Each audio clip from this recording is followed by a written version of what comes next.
के साजी निवाजी प्यारे साथ संगत जी, प्यार और सत्कार से कहना धन निरंकार जी। साथ संगत जी, संपूर्ण अवतार वाणी में शहंशाह बाबा अवतार सिंह जी महाराज इस शब्द की ओर हमारा ध्यान दिलाते हुए हमें समझाते हैं, तन मन धन दा मान त्यागो, शरण गुरु दी आ जाओ, जिस रब दी है भाल तुहानू एक छिन अंदर पा जाओ।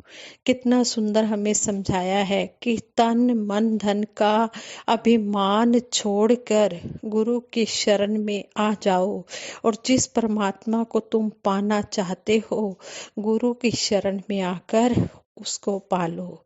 सतगुरु है भंडार मिहर दा, जिथे थोड़ न काईए।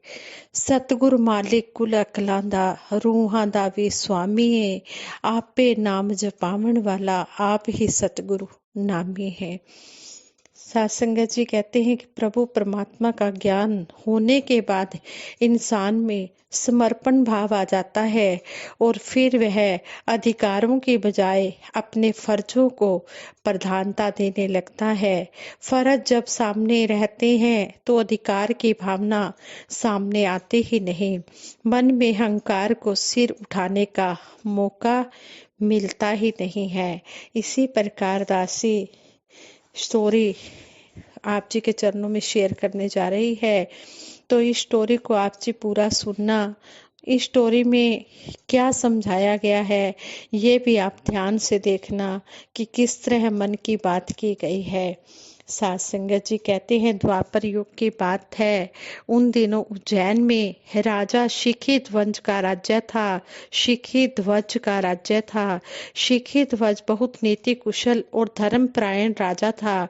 उसके राज्य में जनता बहुत खुश थी। उसकी पत्नी का नाम चुड़ाला था। एक दिन राजा शिखी ध्वज के मन में विचार आया कि मनुष्य का जन्म केवल विषय भोगों के लिए ही नहीं होता। इस जन्म में उसे जीवन मुक्ति भी प्राप्त करनी होती है। यदि मैं राजकाज में फंसा रहा तो मुक्त नहीं हो पाऊंगा। इसलिए मुझे लोभ का त्याग करके तपस्या करनी चाहिए ताकि भगवत कृपा से मैं मुक्त हो जाऊं। मन में इस विचार के उठते ही शिखी ध्वज जंगल में जाने के लिए तैयार हो गया। जब रानी चुड़ाला को राजा शिखी ध्वज के इस विचार के बारे में पता चला तो वह बहुत परेशान हुई। उसे एक ब्रह्मवेता महात्मा की कृपा से ब्रह्म ज्ञान प्राप्त हो चुका था। उसने राजा को समझाते हुए कहा, महाराज, आपका मुक्ति करने का विचार बहुत अच्छा है। हर मानव का यह कर्तव्य है कि अपने जीवन में परमात्मा की जानकारी प्राप्त करके मुक्ति को प्राप्त हो। लेकिन मुक्ति तो राजकाज करते हुए, अपने कर्तव्यों का पालन करते हुए भी मिल सकती है। राजा शिखी ध्वज पर रानी की इन बातों का कोई असर नहीं हुआ। उसकी एक ही रट थी कि सब कुछ छोड़ने के बाद ही मुक्ति मिलती है। वह यह मानने को तैयार ही नहीं था कि राजकाज करते हुए भी मुक्ति मिल जाएगी। राजा राजकाज को रानी पर छोड़कर स्वयं तपस्या करने के लिए जंगल में चला गया। तपस्या करते करते राजा का शरीर सूखने लगा। उसने अपने मन को और सभी ओर से समेटकर केवल भगवत चिंतन में ही लगा दिया था। एक दिन वह समाधि से उठा तो उसे सामने एक तेजस्वी संत दिखाई दिया। शिखी ध्वज संत के ओजस्वी रूप को देखकर बहुत प्रभावित हुआ। उसने उठकर संत को प्रणाम किया तो संत बोला, बेटा, यदि मुक्त होना चाहता है तो सब कुछ छोड़ दे। सब कुछ छोड़ने के बिना भगवत कृपा संभव नहीं है। साधु की बात सुनकर शिखी ध्वज बोला, महाराज, राजपाट तो पहले ही छोड़ चुका हूँ। यदि अभी भी मेरा त्याग पूरा नहीं हुआ तो यह लंगोटी और यह कमंडल भी फेंक देता हूँ। यह कहकर शिखी ध्वज अपनी लंगोटी और कमंडल भी फेंकने लगा। तभी संत बोला, बेटा, कमंडल तो लकड़ी का है और लंगोटी सूत की है। इनमें से तुम्हारा तो कुछ भी नहीं है। मैंने तो तुम्हें अपना सब कुछ त्यागने के लिए कहा है, छोड़ने के लिए कहा है। संत की बात सुनकर शिखी ध्वज सोच में पड़ गया। फिर बोला, आपका कहना ठीक है। अभी तक जिन जिन वस्तुओं का त्याग किया है, उनमें से मेरी अपनी कहने योग्य तो कोई वस्तु थी ही नहीं। मैं यूं ही अपने आप को त्यागी समझता रहा। अब मैं अपने शरीर का त्याग करके, सर्व सब त्याग के अपने व्रत को पूरा करूंगा, अपने संकल्प को पूरा करूंगा। इस शरीर का त्याग करके मैं यह संकल्प करूंगा कि मैंने सब कुछ छोड़ दिया है। यह कहकर वह आत्महत्या करने के लिए तैयार हो गया। इस बार भी संत ने उसे टोक दिया। संत बोला, इस तन के स्वामी तुम कैसे हो गए? क्या तन तुमने स्वयं बनाया है? संत की बात सुनकर शिखी ध्वज सोच में पड़ गया। फिर बोला, यह तन तो परमात्मा की देन है, मेरा अपना नहीं। संत मुस्कुराकर बोला, जब यह शरीर तुम्हारा नहीं है तो इसका त्याग करके तुम सर्व सब त्यागी कैसे बन सकते हो? सर्व सब त्याग तो तभी होगा जब तुम उस सब का त्याग करोगे जो तुम्हारा अपना है। राजा शिखी ध्वज विनीत भाव से संत के चरणों में झुक गया। फिर विनय पूर्वक बोला, महाराज, मैं व्यर्थ के आडंबर में फंस गया था। अब आप ही मुझे सर्व सब त्याग का उपदेश दें कि सर्व सब त्याग किसको कहते हैं। मुझे बताएं कि मुझे किसका त्याग करना चाहिए जिससे मेरा परमार्थ सुधर जाए। संत ने स्थिर वाणी में कहा, यह मेरा है, मैं इसे अवश्य प्राप्त करूंगा। यह मैं और मेरे की, यह अहम की भावना ही तेरी अपनी है। जब तेरा जन्म हुआ तो परमात्मा ने तुझे अन्य सभी कुछ दिया, लेकिन यह अहम की भावना तूने स्वयं कमाई है। तन मन धन तुझे परमात्मा ने दिया, लेकिन इनका अभिमान तूने स्वयं कमाया है। यह मैं और मेरे की भावना, यह अहम ही तेरा अपना है। यह तुझे किसी से नहीं मिला। तू इस अहम को छोड़ दे, इस अभिमान का त्याग कर दे।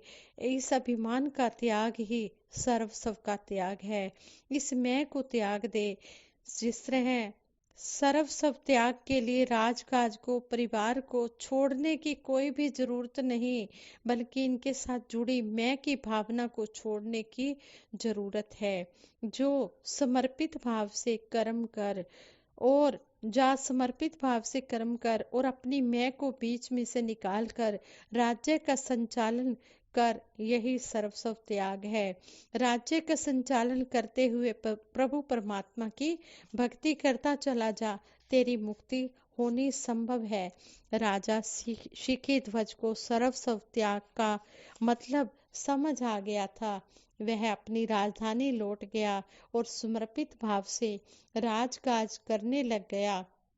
रानी चुड़ाला के गुरु की कृपा से उसे भी ब्रह्म की जानकारी हो गई। हमने त्याग के इस गूढ़ रहस्य को समझना है। त्याग के नाम पर हम भी कहीं उन चीजों को तो नहीं छोड़ रहे जो हमारी अपनी है ही नहीं। छोड़ना है तो अहम को छोड़ें और समर्पण भाव से सतगुरु के चरणों में सिर झुकाकर इस भक्ति का आनंद प्राप्त करते चले जाएं। समर्पण का भाव चाहे परिवार में हो या बिजनेस में हो या व्यापार बिजनेस में, वह जहाँ भी हो सुख ही सुख देता है। इसके विपरीत जहाँ समर्पण भाव में कमी है, वहाँ कलह क्लेश ही दिखाई देता है। महापुरुषों के एक परिवार में अक्सर महात्मा हिमाचल के महात्मा बता रहे थे कि महापुरुषों के एक परिवार में अक्सर दास का आना जाना होता है। परिवार में एक बुजुर्ग महात्मा और उनकी धर्मपत्नी, 2 बेटे 2 बहुएं और दोनों के 2-2 बच्चे हैं। परिवार में सारे लोग एक दूसरे के प्रति समर्पित हैं, यानी कि बुजुर्ग महात्मा के बेटे, बहुएं, पोते पोतियाँ सब हैं और सभी एक दूसरे के लिए समर्पित हैं।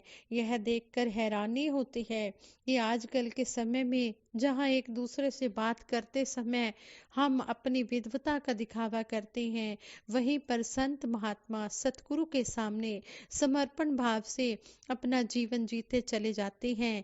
परिवार में एक ही चूल्हा है और सभी लोग वहाँ अपना अधिकार नहीं जमाते हैं और हर रोज सोने से पहले सब इकट्ठे होकर सिमरन करके सतगुरु का धन्यवाद करते हैं। समर्पित मनुष्य नदी के निर्मल पानी जैसा है जो लगातार बहता रहता है और नित नया रहता है। नदी अपना पानी बांटकर भी कभी खत्म नहीं होती, रोज भरती रहती है। इसी प्रकार सतगुरु कृपा से मनुष्य जितना जितना समर्पित होता जाता है उतना ही वह अपने आप को भरा हुआ पाता है। अपने अंदर बदलाव लाने की यही एक विधि है, यही एक तरीका है, यही एक उपाय है कि सतगुरु के चरणों में दिल और जान से समर्पित हो जाया जाए। समर्पण से अहंकार की जड़ कट जाती है। जहाँ अहंकार नहीं बल्कि समर्पण है, वहाँ पवित्रता है। सतगुरु की कृपा से सहज समर्पण हो जाता है। प्रेम भाव से समर्पित होना किसी फल की इच्छा से नहीं होता। समर्पण से प्रतिफल का भाव नहीं रह जाता, क्योंकि जो लाभ की दृष्टि से सोचता है वह तो बाजार में ही पहुंच जाएगा, प्रभु के दरबार में नहीं। कहते हैं सौदागरी नहीं, ये इबादत खुदा की है। ए बेखबर, जज्जा की तमन्ना भी छोड़ दे। व्यक्ति जब परमात्मा पर कुछ छोड़ देता है तब उसका पक्का विश्वास होता है कि परमात्मा ने जो भी दिया है वह सही है। इस तरह से जब मनुष्य सबको स्वीकार कर लेता है तब उसके अंदर बदलाव की प्रक्रिया शुरू हो जाती है। तब उसका गुस्सा जो है वो दया में बन जाता है, उसका गुस्सा दूर हो जाता है, उसका दयालु स्वभाव बन जाता है और काम राम बन जाता है। द्वेष ईर्ष्या रूपी कांटे नम्रता व प्रेम के फूलों की तरह खिलने लग जाते हैं। यानी कि उसके मन में कोई द्वेष नफरत ईर्ष्या नहीं रहती, उसके मन में नम्रता व प्यार के फुहारें बहने लगती हैं। ऐसे समर्पित भाव वाले व्यक्ति से कर्म तो बड़े बड़े होते हैं लेकिन उसमें कर्ता भाव बिल्कुल भी नहीं होता। ऐसे व्यक्ति को आनंद ही आनंद मिलता चला जाता है। संपूर्ण अवतार वाणी का भी फरमान है, मनिए जे कर वचन गुरुदा उस्तत गुरदी होवेगी, आपे सिमरन होवेगा ते दुर्मत दूर खलोवेगी। समर्पण की भावना सतगुरु की कृपा और वचन मानने से ही मानव के मन में प्रवेश करती है और इस प्रकार जहाँ गुरु की प्रशंसा होती है वहाँ सिमरन अपने आप ही होने लग जाता है। शहनशाह बाबा अवतार सिंह जी महाराज ने भी स्पष्ट किया है कि गुरु के मुख से निकले वचनों से निरंकार प्रभु की लगता होती है और व्यक्ति भव सागर से सहज ही पार हो जाता है।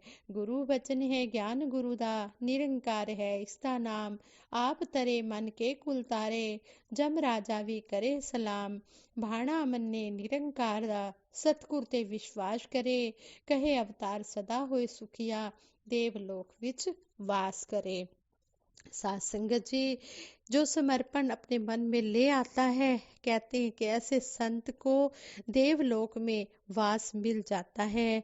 हम भी जो कुछ भी संतों महापुरुषों के वचन सुनते हैं, इन अमलेख लाल हीरे रतन मोतियों को हम सुनते हैं, तो इनको अपने जीवन में भी कर्म रूप में उतारें और अपना लोक सुखी परलोक सुहेला करें और औरों को भी जो अभी तक अंधकार में हैं उनको भी ज्ञान रूपी उजाले में लेकर आए, सतगुरु के चरणों में उनको जोड़ें और उनको बताएं कि आज वक्त के सतगुरु माता सुदीक्षा जी महाराज आए हुए हैं और सभी को ये अज्ञानता के अंधकार से निकाल कर ज्ञान रूपी रोशनी बांट रहे हैं। आ जाओ तुम भी अपना जीवन सफल बना लो। आ जाओ दुनिया वालों, जीवन को सफल बना लो। ये मौका मिले ना बार बार, ये मौका बार बार मिलने वाला नहीं है। 84 लाख योनियों के बाद ये मनुष्य जन्म मिला है, इसलिए हम इस जन्म की कदर करते हुए अपना लोक सुखी परलोक सुहेला करते हुए औरों को भी इस तरफ जोड़ें, प्रचार अपने इस मिशन का करें और घर घर में ये आवाज़ दें कि आ जाओ, अपने जीवन को सफल बना लो। जिस तरह हम सुखी हुए हैं, आप भी सुखी हो जाओ। साथ संगत जी, प्रेम से कहना, धन निरंकार जी।